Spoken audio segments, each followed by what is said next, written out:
అలాగే స్వామికి ఆకు పూజ అని చేస్తుంటారు. స్వామికి ఆకు పూజ ఎందుకు చేస్తారు? ఎవరైనా చెప్పండి చూస్తాను. తమలపాకులతో పూజ చేస్తుంటారు కదా, మేము ఇవాళ హనుమకి ఆకు పూజ చేయించామండి అంటారు. చాలా తప్పు మాట.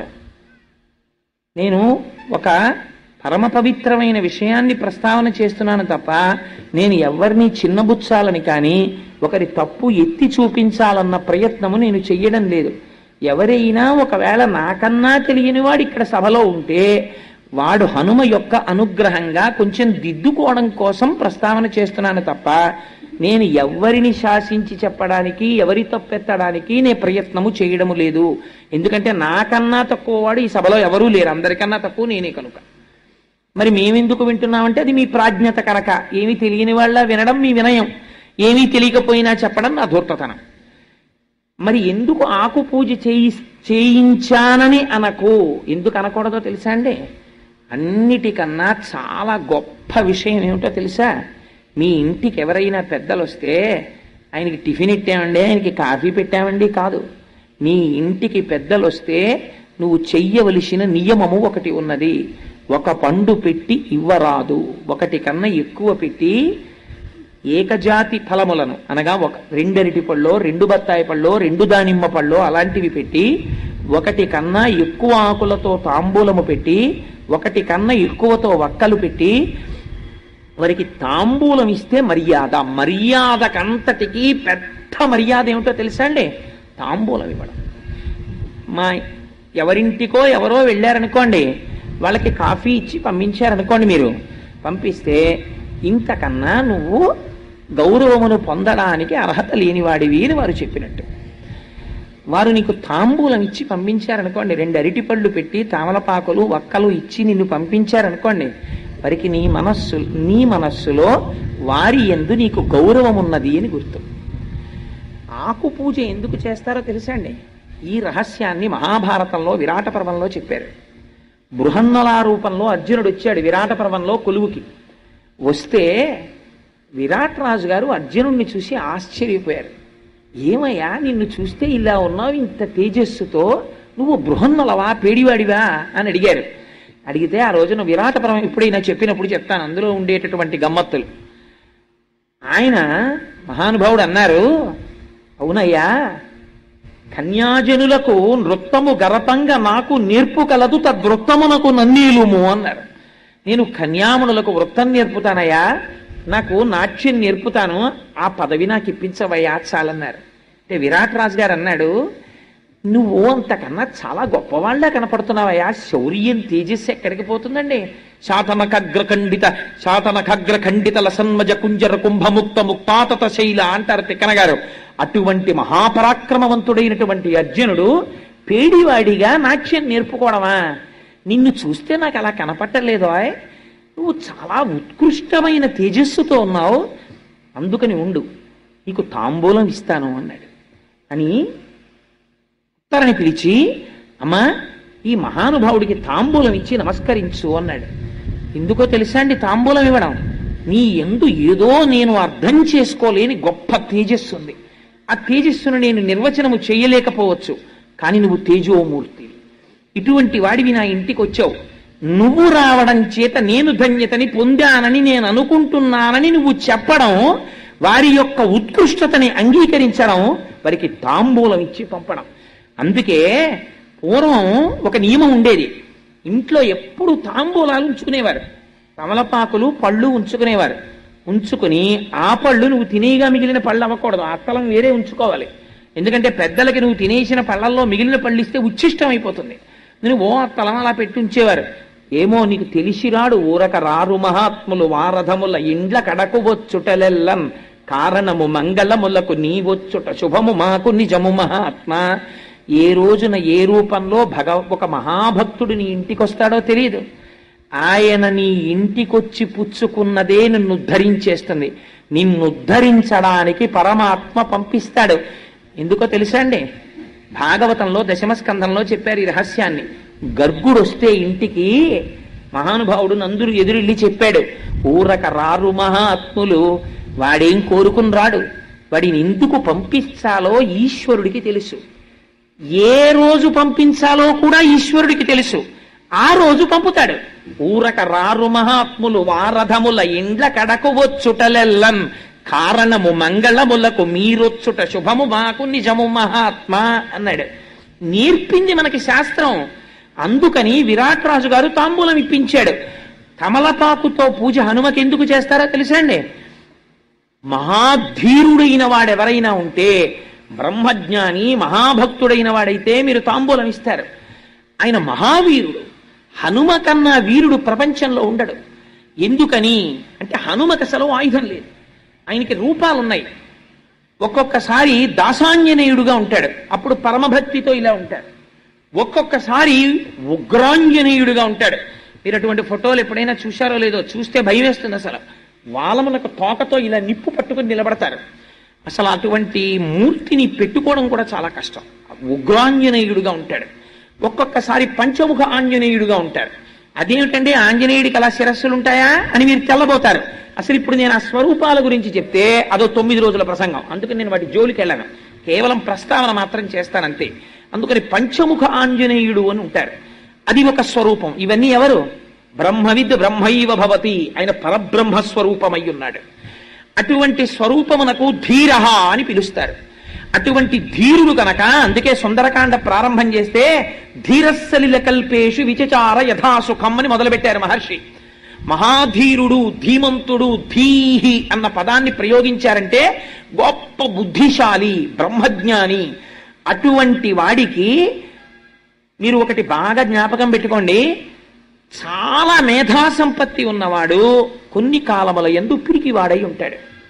ఆయనకి చాలా బలం ఉంటుంది, చాలా మంత్రములు వచ్చు, చాలా విషయాలు తెలుసు, కానీ పిరికివాడు. నాకెందుకు ఎదురు గొడవ అంటాడు. బ్రాహ్మణుడికి పిరికితనం ఉండాలంది శాస్త్రం. ఎందుకో తెలుసా అండి? బ్రాహ్మణ పిరికిరా, పంతులు గారు పిరికాడంటాడు. బ్రాహ్మణుడికి పిరికితనం లేదనుకోండి, లోకమంతా కలిసి వచ్చి నిలబడినా సరే ఆయన ముందు మీరు నిలబడలేరు. దిగ్బలం క్షత్రియ బలం బ్రహ్మతేజో బలం బలం అని విశ్వామిత్రుడంతటి వాడు వశిష్ఠుడు అన్నాడు. దిగ్బలం క్షత్రియ బలం. క్షత్రియులు కూడా నిలబడలేరు బ్రహ్మణుడి ముందు. ఎప్పుడు? బ్రాహ్మణుడే ఆగ్రహించాడా, ఆయన మంత్రశక్తి ముందు నిలబడలేరు. అందుకే హనుమ ఒక మాట అన్నారు, మాదృశాని విశిష్టాని మహాత్మనాం సుగ్రీవ వశవర్తినః ఆగమిష్యతి సుగ్రీవ సర్వేషాంబో నిషూదనః నేయమస్తి పురీం లంకాం నయూయం నచరావణః యస్మాదిక్ష్వాకు నాదేన బద్ధం వైరం మహాత్మన అన్నారు. ఏమిరా రాక్షసులారా మీరు అహంకరిస్తున్నారు? నా వంటి మహాబలులు సుగ్రీవుడుకు వశవర్తులై ఉన్నారు. సుగ్రీవుడు వస్తున్నాడు. సుగ్రీవుడు అడుగు పెట్టాడా? సుగ్రీవుడు అంటే సు అంటే మంచి, గ్రీవం అంటే కంఠము కలిగిన వాడు, వేదమును ఉపాసన చేసిన వాడు, స్వరము తెలిసిన మహాపండితుడు. వేదము యొక్క మంత్రముల చేత ప్రతిపాదింపబడిన పరబ్రహ్మ యొక్క స్వరూపమును గుర్తిరిగినటువంటి మహాపురుషులైనటువంటి వారు, బ్రహ్మజ్ఞానులైనటువంటి వాడు, యోగి పురుషుడైనటువంటి హనుమ ఆత్మదర్శనమైన తరువాత, సీతమ్మ దర్శనమైన తరువాత ఈ మాట అన్నారు, నీయమస్తి పురీం లంకాం నయూయం నచరావణః. ఈ లంక లేదు, మీరు లేరు, ఈ రాక్షసులు లేరు, సర్వనాశనం అయిపోతోంది. ఎందుకవుతోంది? యస్మాద్ ఇక్ష్వాకునాథేన బద్ధం వైరం మహాత్మన. ఇక్ష్వాకునాథుడైనటువంటి ధర్మమూర్తి అయిన రామచంద్రమూర్తితో మీరు వైరం పెట్టుకున్నారు, అందువల్ల మీరు నశించిపోతారని చెప్పారు. ఒక యోగి నోటి వెంట ఆ మాట వచ్చింది, అంతే. లంక లేదు, రావణుడు లేడు, రాక్షసులు లేరు, అందరూ నశించిపోయారు. లంకా దహనం చేసేటప్పుడు ఒక్క విభీషణుడి ఇల్లు హనుమ వదిలిపెట్టారు. ఆ ఒక్క విభీషణుడికే పట్టాభిషేకం. ఆయన మాత్రమే లంకని పరిపాలిస్తాడు. మిగిలిన వాళ్ళందరూ నశించిపోవలసిందే పుత్రమిత్ర కళత్రాదులతో. అందుకని ఆయన బ్రహ్మజ్ఞాని, బ్రహ్మము, మహావీరుడు.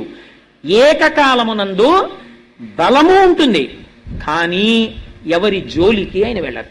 మీరు అందుకే చూడండి, ఎప్పుడో నేను చేస్తానని ముందుకి హనుమ రారు.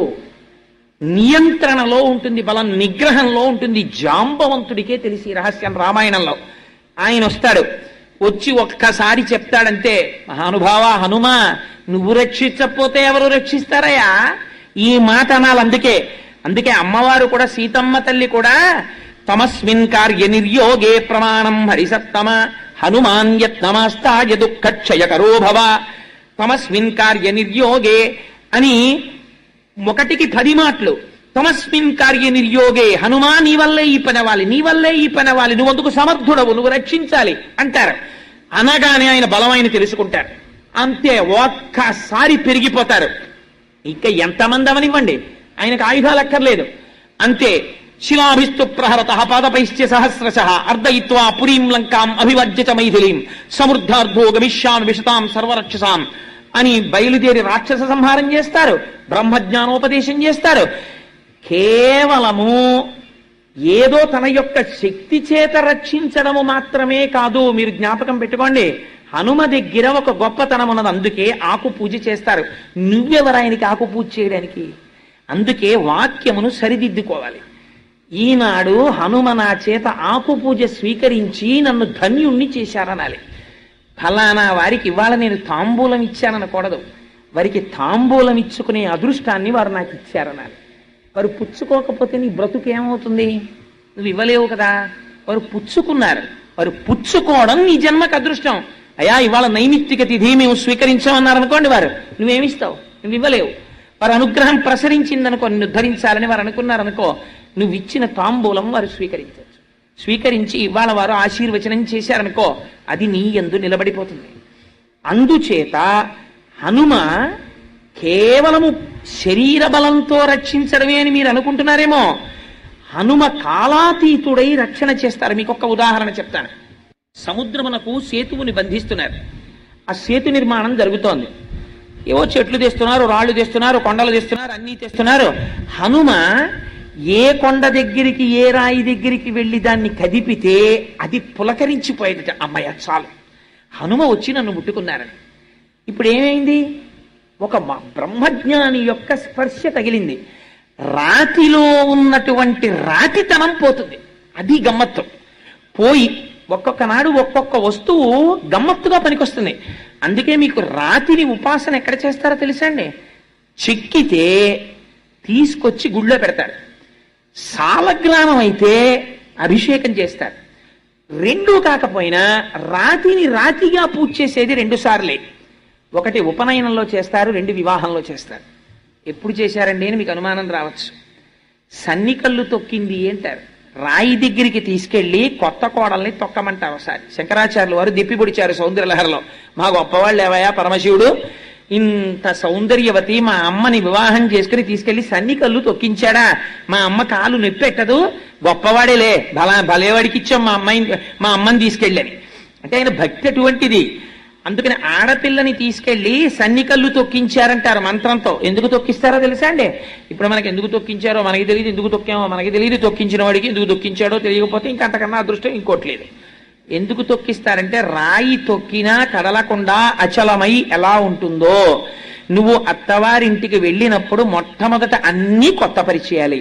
అందుకని ఏమొస్తుందంటే ప్రిజడీస్ అంటే నీ అంత నువ్వు నిర్ణయం తీసుకోగలిగిన స్థితి పైకి ప్రచోదనం అవుతుంది.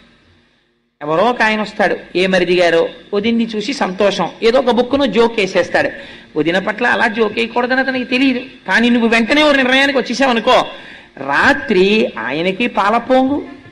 ఆయన దగ్గరికి వెళ్ళి మీ తమ్ముడు ఎలా అన్నాడో తెలుసా, నా మనసు చిన్నబుచ్చుకుంది అన్నావు అనుకో, అన్నదమ్ముల అనుబంధం అది జీవితాంతం ఉండవలసిన అనుబంధం. నువ్వు గబుక్కుని అన్న మాటకి అంత తోడ పుట్టిన వాడి మీద కూడా చిన్న తేడా స్వభావం వచ్చేస్తుంది.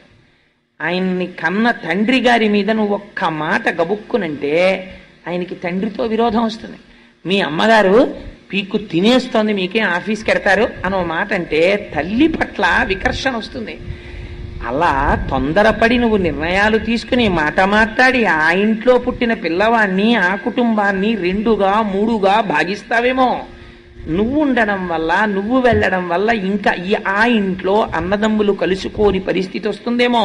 అందుకే శాస్త్రమునందు మర్యాదతో ప్రవర్తించాలి. అలా చెయ్యి కుసుమా. రాయి ఎంత కఠినముగా తొక్కినా కదలక లేకుండా ఉంటుందో అలా తొందరపడి నిర్ణయాలు రాకుండా నీ మనస్సు అంత జాగ్రత్తగా ఉండుగాక. ఎందుకని? కోడలే ఆ ఇంటి వైభవాన్ని నిర్ణయిస్తుంది అని మంత్రము చేత మనస్సుకి ఆ శక్తినివ్వడానికి సన్నికళ్ళు తొక్కిస్తారు. అంత దీర్ఘాయుష్యు రావాలని ఉపనయనంలో గురువు శిష్యుడితో తొక్కిస్తాడు. అటువంటి రాతికి పూజ లేదు. ఆ రాయి మీద ఎప్పుడో ఒక మహానుభావుడు కూర్చుంటే దాని జన్మ ధన్యం అవుతుంది, మళ్ళీ ఆవుగానో పక్షిగానో పుడుతుంది, అది అప్పటి వరకు కదలిక ఉండదు. అటువంటి రాయి ఒక మహానుభావుడు వచ్చి పట్టుకున్నాడు అనుకోండి, ఎంత పులకరించిపోతుంది, అమ్మయ్య నా జన్మ ధన్యమైపోయింది. ఆయన పట్టుకోవడం కాదు, నన్ను తీసుకెడుతున్నాడు. ఎక్కడికి తీసుకెడుతున్నాడు? రామకార్యంలోకి. ఇప్పుడు ఎక్కడ పడేస్తాడు? సముద్రంలో పడేస్తాడు. ఇప్పుడు ఎవరు తొక్కుతారు? రామకార్యం మీద వెళ్లే వానరులందరూ తొక్కుతారు. ఎంత పుణ్యం, ఎంత పుణ్యం అని హనుమ చేత్తో ముట్టుకుంటే చాలని పర్వతాలు రాళ్లు ఉత్సాహపడిపోయేవిట. ఒక పర్వతాన్ని హనుమ కదిలించారు, ఎత్తి పట్టుకున్నారు, సగం దూరం తీసుకొచ్చారు. దాన్ని తీసుకురాకని రాముడు చెప్పినట్టు అయింది. అక్కడ పెట్టేసి వెళ్ళిపోయారు. వెళ్ళిపోతుంటే ఆ పర్వతం ఏడ్చింది, కదలలేదు. హనుమా హనుమా అని పిలిచి ఏడ్చింది. ఏమి ఏడుస్తున్నావు అన్నారు స్వామి. అంటే అన్ని పర్వతాలు తీసుకెళ్లి సముద్రంలో పడేసావు, రామకార్యంలో వినియోగం అయ్యాయి. నేను ఎంత అల్పుడనో, ఎంత పాపభూయిష్టమైన శరీరమో. నిజంగా వాళ్ళు ఎవరో, నేను రామాయణం చెప్పే రోజుల్లో పాట పాడుతుండేవారు, నాకు చాలా గమ్మత్తుగా ఉండేది. ఏదో రాతినైనా కాకపోతిని రామపాదము సోకగా, ఏదో ఆఖరికి సాకలినైనా కాకపోతిని ఆ రాముణ్ణి కనీసం నింద చేసైనా సరే రామనామము చెప్పగా, పక్షులు పశువులు రాముడి గురించి చెప్తుంటే మనిషినై ఉండి కూడా రామనామము చెప్పకపోతిని అని బాధపడుతూ వాళ్ళు పాట పాడుతుండేవారు. చాలా గమ్మత్తుగా ఉండేది నాకు ఆ పాట వింటుంటే. అలా ఒక పర్వతం నేను పడలేకపోయాను సముద్రంలో అని ఏడుస్తోంది. చూస్తే హనుమ వెనక్కి వచ్చారు. ఎందుకు ఏడుస్తున్నావు అని అడిగారు. అడిగితే నన్ను సగం దూరం తీసుకొచ్చి వదిలేశారు, నన్ను తీసుకెళ్లలేదు అంటే నాకు రామాజ్ఞ కింద వినపడింది ఆ పర్వతాన్ని తేకు అని. అందుకు నీ ఏడవకు, నేను కనుక్కొస్తాను, నన్ను ఎందుకు తేవద్దన్నారో స్వామి అని రామచంద్రమూర్తి వెళ్ళి నాకేమిటో మీ ఆజ్ఞలా వినపడింది, ఆ పర్వతాన్ని మధ్యలో వదిలేశాను, యథార్థమనకు మీ ఆజ్ఞ ఉన్నదా, తీసుకురావద్దు అని అడిగారు. అడిగితే స్వామి అన్నారు, అవును, ఆ పర్వతమునకు ఒక మహోత్కృష్టమైన స్థితి ఉంది. కేవలము ఈ పుణ్యం కాదు, ఇంతకన్నా గొప్ప పుణ్యంతో నాకు బిరుదునామాన్ని ఇచ్చేటటువంటి స్థితికి ఆ కొండ ఒక రోజున వస్తుంది. ఎప్పుడో తెలుసా? వచ్చే అవతారంలో నేను కృష్ణమూర్తిగా వస్తాను. ఆ కొండని 7 రోజులు నా చిటికిని వేలి మీద ఎత్తి పట్టుకుంటాను. అప్పుడు నన్ను గోవిందుడని పిలుస్తారు.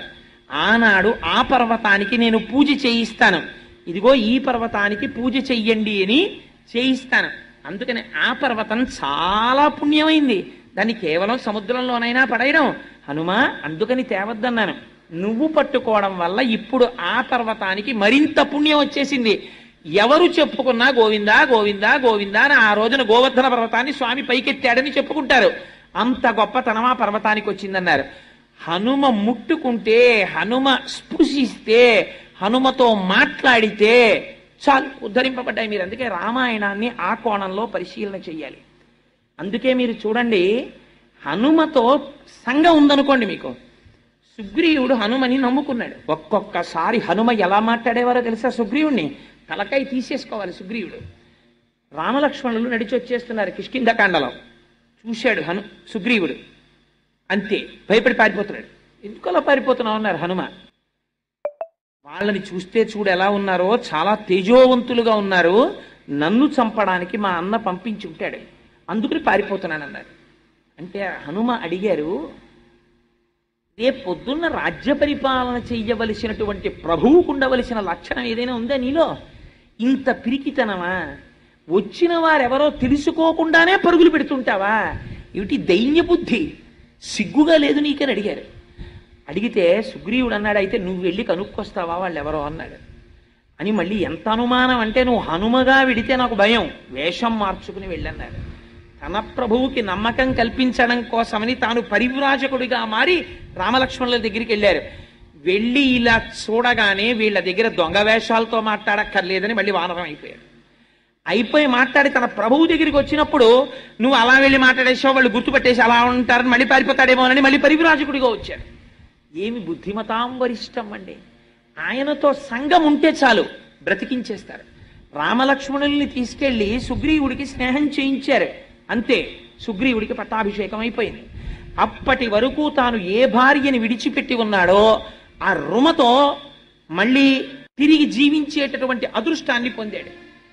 పోయిన పట్టాభిషేకం మళ్ళీ తిరిగి కలిగింది, రాజ్యం వచ్చింది, అధికారం వచ్చింది, పోగొట్టుకున్న భార్యని తిరిగి పొందాడు. ఎవరి వల్ల? ఒక్క హనుమ పక్కన సచివుడిగా ఉండడం వల్ల అంగదుడితో కలిసి దక్షిణ దిక్కుకు వెళ్ళారు.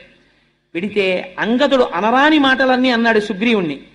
నాకేం యవరాజ్య పట్టాభిషేకం కావాలని చేశాడనుకుంటున్నావా? అంత ప్రీతి నా మీద ఏం లేదు. మా నాన్నని చంపేశాడు, నేనంటే చాలా కోపం. రాముడు నాకు యవరాజ్య పట్టాభిషేకం చెయ్యమన్నాడు కాబట్టి చేశాడు. ఎప్పుడు అవకాశం దొరుకుతుందా చంపేద్దామని చూస్తున్నాడు. ఇప్పుడు 4 రోజులు టైం అయిపోయింది కదా, వెనక్కెడితే నన్ను చంపేస్తాడు. మా పిన తండ్రి సంగతి నీకేం తెలుసు, నేను రాను ప్రాయోపవేశం చేస్తానన్నాడు. నిజంగా మాట్లాడడం అంటే ఏమిటో మీరు హనుమ దగ్గర తెలుసుకోవాలి. ఆయన అన్నారు, ఏమిటో విర్రడివి ప్రాయోపవేశం చేస్తానంటే వీళ్ళందరూ నీ వెనకాల వస్తున్నారని ప్రాయోపవేశం చేస్తానంటున్నావు. వీళ్ళందరూ నీతో ప్రాయోపవేశం చెయ్యరు. వీళ్ళకి 3 రోజులు 4 రోజులు అయిపోయిన తర్వాత మళ్ళీ భార్య బిడ్డలు గుర్తొస్తారు. చంపితే చంపేళ్ళవా, అక్కడికి పోయి వాళ్ళని ఒకసారి మొహం చూపించి అక్కడే చచ్చిపోతాం, ఎందుకు వాళ్ళకు ఉన్నామో లేమో తెలియకుండా ఇక్కడ పడుండి ఎందుకు వచ్చిన జీవితం అని వెళ్ళిపోతారు. అప్పుడు ఒక్కడికి మిగిలిపోతావు. చీమ చిటుక్కుమంటే భయం, రామలక్ష్మణుడు బాణం వేసేశారేమో అని. ఈ పర్వత గుహని డొల్ల చేసేస్తాయి లక్ష్మణ బాణాలు. నువ్వు ఎక్కడ దాక్కున్నా విడిచిపెట్టడు. నువ్వు శరణాగతి చేశావా వదిలిపెట్టేస్తాడు. అందుకని రామలక్ష్మణుల యొక్క బాణముల ధాటి నుంచి తప్పుకుందామని అనుకోకు అంగదా. వెనక్కి రా, కార్యం మీద బయలుదేరు, నా మాట విను, సముద్ర లంఘనం చేద్దాం బయలుదేరమని తీసుకెళ్లారు. హనుమతో సంబంధం, హనుమ మాటలు, హనుమ స్తోత్రం మిమ్మల్ని ఉద్ధరించేస్తాయి. మీకు ఇవాళ ఇంత పరమ పవిత్రమైనటువంటి రోజు కాబట్టి మీకు ఒక యథార్థమైన విషయం జ్ఞప్తి చేస్తాను. ఇది పరాశర సంహితాంతర్గతం. ఎప్పుడైనా మీకు ఒంట్లో బాగుండలేదు, మీకు అంత పెద్ద అనారోగ్యం మీ ఒంట్లో ఉందన్న సంగతే మీకు తెలియదు అనుకోండి. అలా తెలియని పరిస్థితుల్లో అనుకోకుండా ఎప్పుడో హాస్పిటల్కి వెళ్తే డాక్టర్ గారు చూసి, అమ్మో మీలో చాలా తేడా ఉందండి, మీకు తెలియట్లేదు, కానీ ఓసారి ఫలానా టెస్ట్ చేయించండి అని ఏదో టెస్ట్ చేసి, అయ్యా మీకు తెలియదు కానీ మీ జీవితంలో చాలా ప్రమాదకరమైన వ్యాధి లోపల పొంచి ఉన్నది అంటే, అలాంటప్పుడు ఏం చెయ్యాలి అని అడిగితే ఏం చెప్పారో తెలుసా పెద్దలు? అలాంటి వాళ్ళు మండలం రోజులు దీక్షగా హనుమ చుట్టూ వక్కలతో కాని పువ్వులతో కాని ప్రదక్షిణం చేసి, ఆ ప్రదక్షిణం చేసేటప్పుడు ఒక ప్రత్యేకమైనటువంటి మంత్రం ఉంది. ఆంజనేయం మహావీరం అని స్వామిని పిలవాలి. ప్రతి ప్రదక్షిణానికి కూడా ధ్వజస్తంభం దగ్గరకు కానీ రాజద్వారం దగ్గరికి కానీ వచ్చేటప్పటికి ఆగి స్వామి వైపుకి తిరిగి ఒక్కసారి స్వామిని ఆనామంతో పిలవాలి. ఆంజనేయం మహావీరం బ్రహ్మ విష్ణు శివాత్మకం.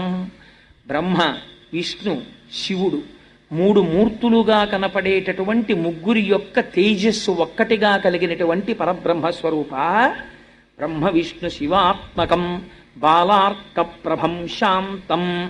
బాలసూర్యుడు ఎలా ఉంటాడో అటువంటి కాంతితో వెలిగిపోయేటటువంటి స్వరూపమున్నవాడా, పరమ శాంత స్వరూపమైనటువంటి వాడా, బాలార్క ప్రభం శాంతం రామదూతం నమామ్యహం. ఓ రామదూత నమస్కరించుతున్నాను అని ధ్వజస్తంభం దగ్గర కాని రాజద్వారం దగ్గర కాని నిలబడి నమస్కరిస్తూ 108 మాటలు తిరిగితే మండలం రోజులు ఎటువంటి అనారోగ్యమునకైనా సరే ఏదో ఒక మార్గము దొరికి వాడి ఆయుర్దాయము పొడిగింపబడుతుంది. అంత గొప్ప స్వరూపము హనుమ యొక్క స్వరూపమని పెద్దలు మనకి అటువంటి విధానమును ఏర్పాటు చేసి ఉన్నారు. నాకు సభాముఖంగా కొన్ని విషయాలు చెప్పడానికి నేను భయం కొద్దీ, అంటే ఎవరు ఎటువంటి ఉపాసనలు చేస్తారో తొందరపడి అని నేను చెప్పను, కానీ అసలు ఇప్పటి వరకు అటువంటి ఆ స్తోత్రమును వ్రాసినటువంటి కర్త ఎవరో తెలియదు. నేను ఈ మధ్య రామాయణం చెప్తున్నప్పుడు నాకు అత్యంత ఆత్మీయుడైనటువంటి వ్యక్తి భార్యకి ఉపద్రవం వచ్చింది. వస్తే నేను సుందరకాండ చెప్పేటప్పుడు నేను ఎప్పుడు నాకు వ్యక్తిగతంగా కష్టం వచ్చినప్పుడు కూడా నేను స్వామిని అటువంటి స్తోత్రాలతో అడగలేదు. ఆ కష్టాన్ని తట్టుకునేటటువంటి శక్తిని నాకు ఇమ్మని అడిగేవాడిని అంతే. నేను ఎప్పుడు నాకు ట్రాన్స్ఫర్ అయ్యి రోజుకి నేను 200 కిలోమీటర్లు తిరిగిన రోజున సుందరకాండ చెప్పినప్పుడు కూడా నీ వల్ల నేను ట్రాన్స్ఫర్ అవ్వాలి మళ్ళీ అని నేను అడగల. నేను ఇలా తిరగడమే భగవత్ శాసనమైతే, నా పాపం ఏదైనా ఉంటే దాన్ని తట్టుకునేటటువంటి శక్తి నాకు కలుగుగాక అని అడిగాను. కానీ నా మిత్రుని యందు నాకున్నటువంటి అపారమైన ప్రేమరీత్యా ఆ ఒక్కరోజునే నేను అడిగాను నా జీవితంలో. కానీ నేను ఒక శుభవార్త విన్నాను, అతని భార్యకి అంత ఉపద్రవం లేదు అని. ఆనాడు నేను గుప్తంగా స్వామికి నమస్కరించా. స్వామి నువ్వు పలికావు, ఆవిడ్ని రక్షించావు, అతను అలా నవ్వుతూ తిరగాలి చాలు నాకు. అందుచేత నేను ఎందుకు ఈ విషయం ప్రస్తావన చేస్తున్నానంటే, స్వామి హనుమ యొక్క స్వరూపం అంటే సాధారణమైన స్వరూపం కాదు. మీరు ప్రదక్షిణం చేసి నమస్కరించినంత మాత్రం చేత అనారోగ్యములు చక్కదిద్దగలిగిన వాడు.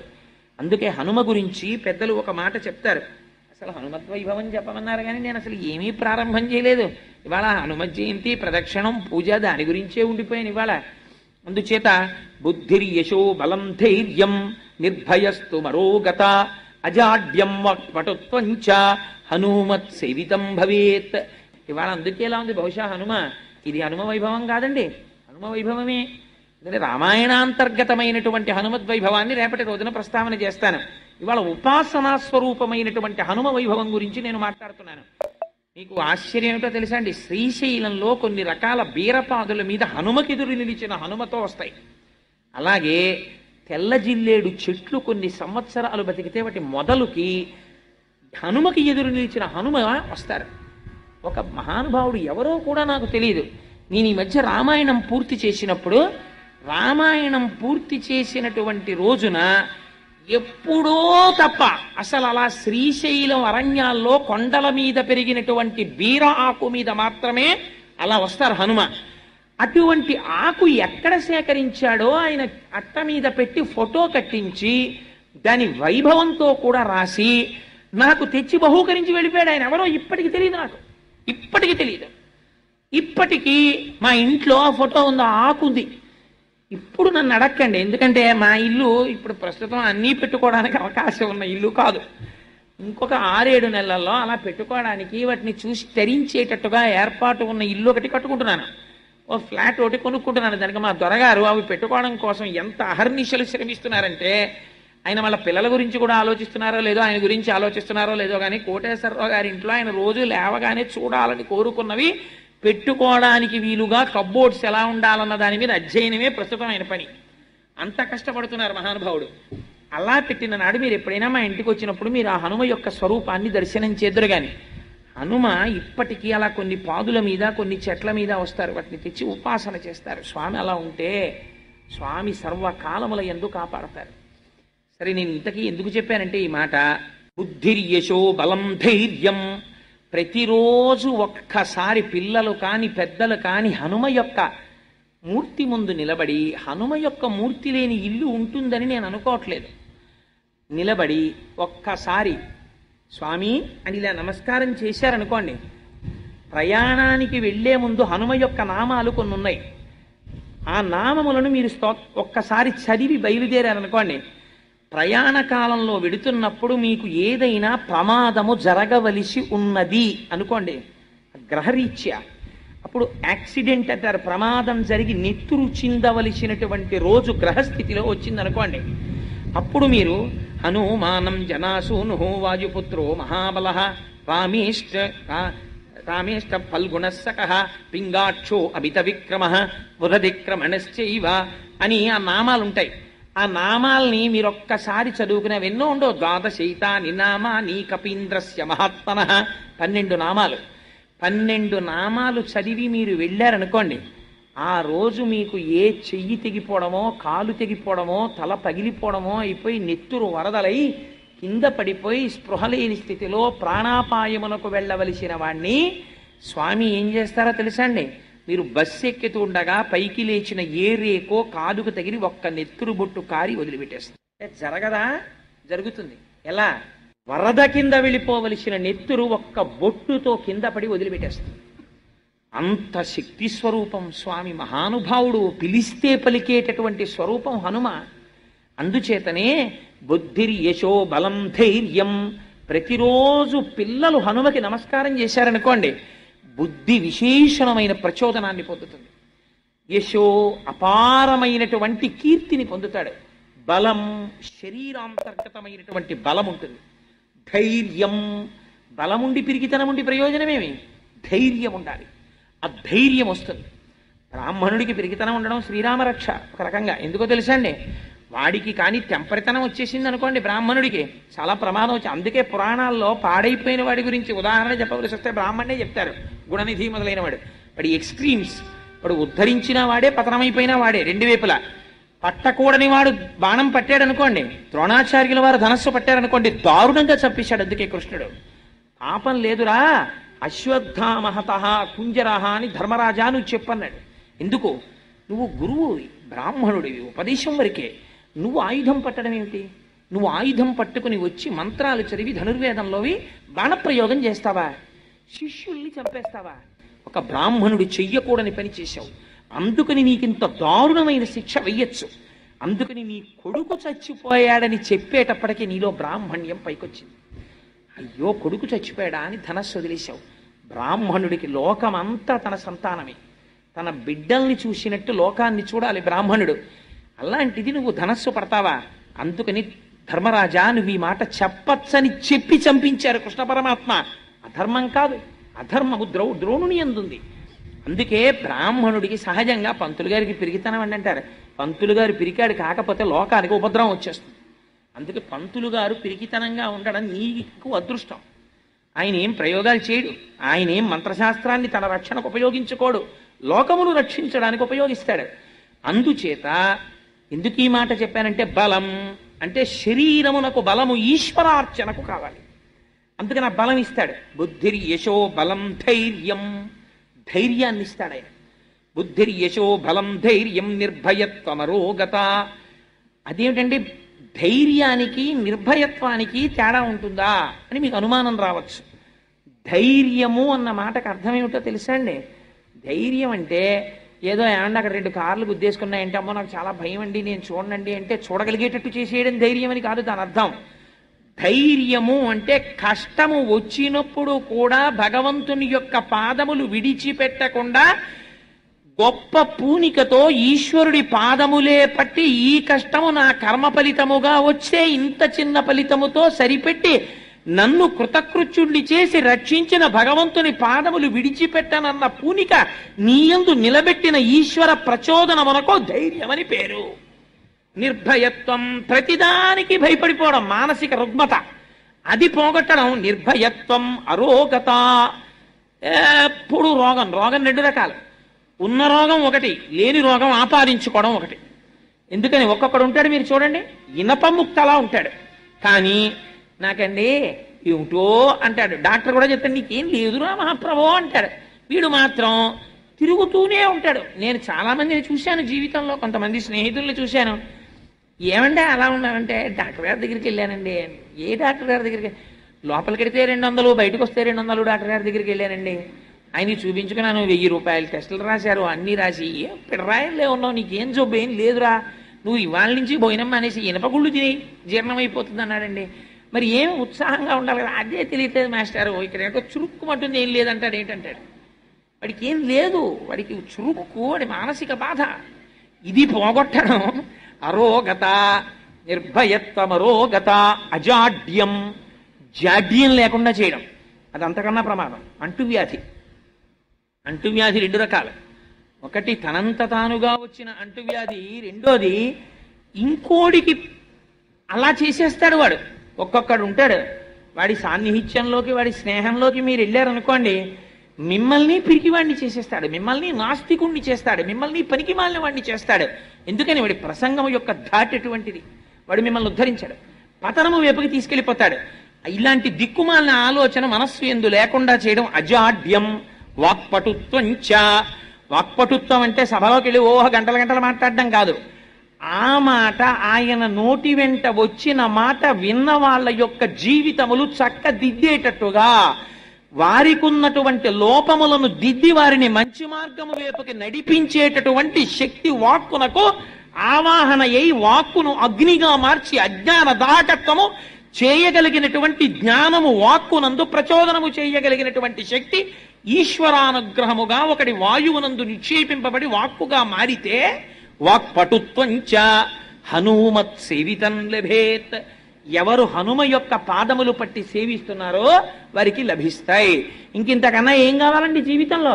మాకు ఇవన్నీ కావాలండి అంటే హాయిగా ఏ వస్తువైనా 10 రూపాయలే నట్టముక్క మీద కనపడింది అనుకోండి, వీడికి అవసరం ఉన్నా లేకపోయినా లోపలికి వెళ్తాడు. ఎందుకని? ఏ వస్తువైనా 10 రూపాయలే, ఏమో 12 రూపాయలు ఉందేమో, 12 రూపాయలది 10 రూపాయలు కొనుక్కుంటే వాడి జీవితమే ఉద్ధరింపబడిపోయినట్టు సంతోషిస్తాడు. ఇంతకేది పుట్టుకు నిరిగిపోతుంది. 10 రూపాయలదే కొనుక్కుంటే నా జన్మ ఎంత బాగుండో అనుకుంటాడు. ఋషులు నీకు అభయం ఇచ్చారు, ఇవన్నీ నీకుంటాయిరా, నువ్వేం చేయక్కర్లేదు. స్వామి ఉన్నారన్న పూనికతో ఒక్క నమస్కారము చెయ్యి. ఆ పూనిక ప్రధానం. తులసీదాస్ గారు తెల్లవారుజామున చంద్రభాగా నదిలో స్నానం చేద్దామని చీకట్లో ప్రార్థన చేసుకుంటూ భజన పాడుకుంటూ వెళ్ళిపోతున్నారు. వెళ్ళిపోతుంటే పాపం 2 కళ్ళు లేనటువంటి అంధుడు ఒక ఆయన ఇంట్లో ఉండేవాడు. ఆయన ఇంట్లో వాళ్ళు నీకు కళ్ళు లేవు, ఏ పనికి పనికిరావు, కానీ నీకు మాత్రం 3 పూట్లా పెడుతూ ఉండాలి, మేపుతూ ఉండాలని తిడుతుండేవారు. ఎందుకు ఈ జన్మ, ఆత్మహత్య చేసుకు చచ్చిపోదామని చెప్పి ఆయన బయలుదేరి చీకట్లో ఎవరూ చూడకుండా, మనకి తెల్లారకట్ట లేచి సంధ్యావందనం చేయాలంటే తెల్లారకట్ట బాగా నిద్రపడుతుంది. 4 గంటల నుంచే బాగా నిద్రపడుతుంది చాలా మందికి. చూడండి, 3 వరకు నిద్రపట్టదండి, 3కి నిద్రపడుతుంది, పాలవాడు వచ్చేస్తామని బాధపడతాడు వాడు. ఎందుకంటే మరి పాలవాడు రూపంలో వచ్చి వీడిని లేపాడు అనుకోడు. అప్పుడు పడుకుంటేనే బాగా నిద్రపడుతుంది వాడికి. సో నేను ఎందుకు చెప్పానంటే ఈ మాట, ఇంతకీ తెల్లవారుజామున చంద్రభాగా నది ఒడ్డున పాపం తిరుగుతూ స్నానం చేద్దామనుకున్నటువంటి ఆ తులసీదాస్ గారు అనుకోకుండా ఆత్మహత్య చేసుకుందామని చెప్పి వచ్చిస్తున్నటువంటి వ్యక్తిని గుద్దేశారు. ఆయన పడిపోయాడు. పడిపోతే తులసీదాస్ గారు చూసి ఆయన్ని పైకి లేపి అన్నారు, నాయనా నేనంటే ఏదో భజన స్తోత్రం పాడుకుంటూ చూడలేదు, నువ్వైనా చూడలేదా నాయనా, చూడవయ్యా అన్నారు. అనేటప్పటికీ ఆయన కళ్ళు వచ్చేసాయి. మహానుభావ మీరు చూడండి అనేటప్పటికీ కళ్ళు వచ్చాయి. ఆయన పాదాల మీద పడి నమస్కారం చేశారు. నదిని దాటి రాత్రులందు శత్రువులు వస్తారేమో అని పహరా కాస్తున్నారు సైన్యం. వాళ్ళు చూశారు. చూసి గబగబా వెళ్ళి పాదుషాకి చెప్పారు, ఏమి అద్భుతం, తెల్లవారుజామున తులసీదాసు గారు చంద్రభాగా నది ఒడ్డును తిరుగుతూ అక్కడ కనపడినటువంటి ఒక అంధుడిని గుద్దేసి చూడమంటే కళ్ళు వచ్చాయన్నారు. వెంటనే పాదుషా అన్నాడు, తులసీదాస్ గారిని సభకి తీసుకురండి అన్నాడు. తీసుకొచ్చారు. తీసుకొస్తే తులసీదాస్ నువ్వేవో కొన్ని గారడీలు చేస్తావుట కదా, చెయ్యి అన్నాడు. అంటే తులసీదాస్ గారు అన్నారు, నాకు గారడీలు చెయ్యడం అలవాట్లేదు, నేను గారడీ చేసేవాడిని కాను.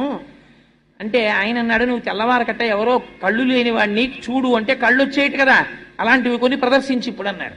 నేను ప్రదర్శించడం ఏమిటి?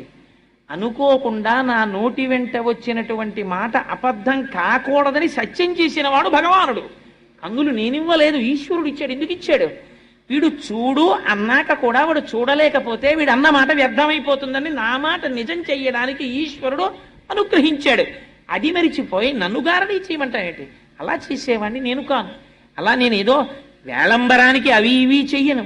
అది ఆనాడు నా నోటి వెంట అప్రయత్నంగా వచ్చింది. ఆయనకి కళ్ళు లేవన్న విషయం కూడా నాకు తెలియకుండా వచ్చింది. కానీ వీడి నోటి వెంట వచ్చిన మాట అబద్ధం కాకూడదని స్వామి చేశాడు. అంతేగాని అస్తమానం నేను అలా చేస్తానే, అది తప్పు, నేను చేయనన్నాడు. నేను చెప్పినా చేయవా అన్నాడు. నువ్వు రాముడి కన్నా గొప్ప, నేను చేయనన్నాడు. అంటే నేను చెప్పినా వినటం లేదు కనుక కొరడాలతో కొట్టండి అన్నాడు. అహంకారం అనేటప్పటికీ చుట్టూ ఉన్నటువంటి ఆ సైన్యం వచ్చారు, కొరడాలు పట్టుకుని తులసీదాస్ గారిని కొట్టడం కోసమని కొరడాలు పైకెత్తారు. అప్పుడు తులసీదాస్ గారు హనుమాన్ చాలీసా చేశారు. మహానుభావుడు స్వామి హనుమ మీరున్నారు, నన్ను రక్షించి తీరుతారని మనస్సులో హనుమది ఉపాసన చేస్తూ తులసీదాస్ గారు చాలీసా చేశారు. చాలీసా చెయ్యగానే పరమ సత్యం ఏమిటో తెలుసా అండి? పాదుషా కోట నిండా ఎక్కడ చూసినా కోటలే, గోడల మీద కోతులు, గవాక్షంలో కోటలు, కిటికీల మీద కోతులు, ఎక్కడ చూసినా కోతులు, పెద్ద పెద్ద బంగారు నేత్రములు మెరిసిపోతూ మహోగ్రంగా నిలబడ్డాయి. ప్రతి సైనికుడి చేతిలో కొరడాని ఆయుధాలని కోతులు పట్టేసుకున్నాయి. ఆఖరికి కొడదామని వచ్చిన వాళ్ళ చేతుల్లో కొరడాలు కూడా లాగేశాయి. ఆయన పరవశించిపోతూ చాలీసా చదివేస్తున్నారు.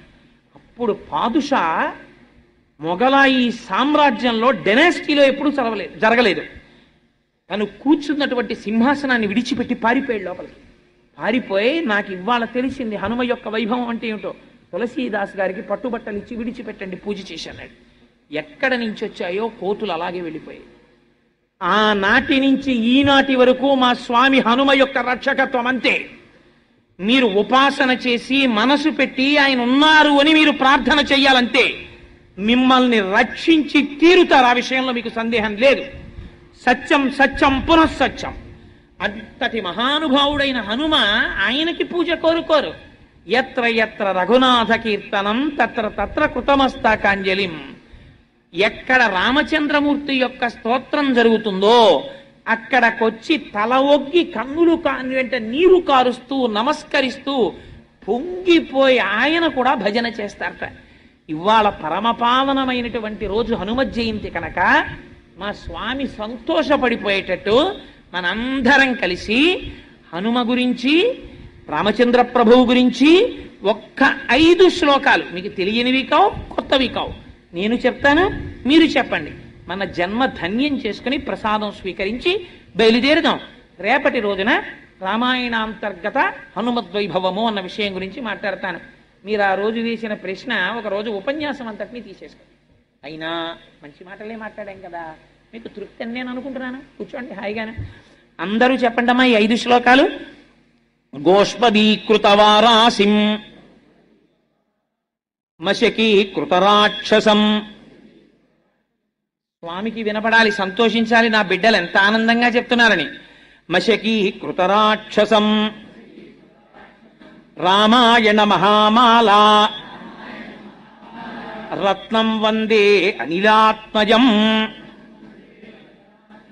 అంజనానందనం వీరం జానకీ శోకనాశనం కపీశమక్షహంతారం వందే లంకాభయంకరం మనోజవం మరుతతుల్యవేగం జితేంద్రియం బుద్ధిమతాం వరిష్టం వాతాత్మజం వానరయూధముఖ్యం శ్రీరామదూతం శిరసా నమామి ఆపదామపహర్తారం దాతారం సర్వసంపదాం లోకాభిరామం శ్రీరామం భూయో భూయో నమామ్యహం. శ్రీరామచంద్రం శ్రితపారిజాతం సీతాముఖాంబోరుహ చించరీకః సమస్త కళ్యాణ గుణాభిరామః నిరంతరం మంగళమాతనోతు. మంగళాశాసనపరైః మదాచార్య పురోగమైః సర్వైశ్చ పూర్వైరాచార్యైః సత్కృతాయాస్తు మంగళం. మంగళం కోసలేంద్రాయ మహనీయ గుణాత్మనే చక్రవర్తి తనూజాయ సర్వభౌమాయ మంగళం. ఉమాకాంతాయ కాంతాయ కామితార్థప్రదాయినే శ్రీగిరీశాయ దేవాయ మలినాథాయ మంగళం. కరచరణ కృతం వా కర్మ వాక్కాయజం వా శ్రవణనైనజం వా మానసం వాపరాధం విహితం వా సర్వమేత్తక్షమస్వ. శివ శివ కరుణాబ్ధే శ్రీ మహాదేవ శంభో. సర్వం శ్రీ ఉమామహేశ్వర పరబ్రహ్మ.